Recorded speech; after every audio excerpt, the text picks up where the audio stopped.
સુરત શહેરના વરાછા પોલીસ સ્ટેશનમાં 14 લાખ રૂપિયાની ખંડણી માગવા અંગેની અને પ્રી પ્લાન કાવતરું કરી અને મદદગારીથી ગુનો આચરવા અંગેની ફરિયાદ નોંધાયેલ છે। ઘટના હકીકત જોતાં વરાછા પોલીસ સ્ટેશન વિસ્તારમાં ફરિયાદીને સને 2015ની સાલમાં એક મહિલા કે જે મહિલા દ્વારા અજાણ્યા નંબરથી કોન્ટેક્ટ કરી અને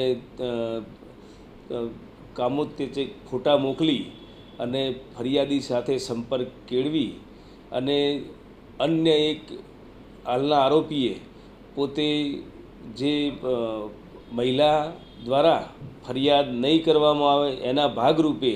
રૂપિયા 14 લાખ રૂપિયાની માગણી કરી અને 14 લાખ રૂપિયા મેળવી લેવા અંગેની એક્સટોર્શનની ફરિયાદ વરાછા પોલીસ સ્ટેશનમાં નોંધવામાં આવેલ છે। હાલના જે મજકૂર આરોપી છે એને 14 લાખ રૂપિયા સેટલમેન્ટ પેટે જે તે મહિલાના પરિવારજનોને આપેલા છે અને જેના ભાગરૂપે આ રીતે 14 લાખ રૂપિયા પડાવી લેવાની ફરિયાદ નોંધાયેલ છે અને આરોપીઓ વિરુદ્ધ વરાછા પોલીસે ગુનો નોંધાતા તપાસ હાથ ધરેલ છે। ફરિયાદની હકીકત જોતાં પ્રવીણ વિઠ્ઠલભાઈ ભાલાળા કે જે અન્ય એક મહિલા સાથે મળી અને આ 14 લાખ રૂપિયાનું એક્સટોર્શન કરેલું છે એ બાબતની ફરિયાદ નોંધાયેલ છે।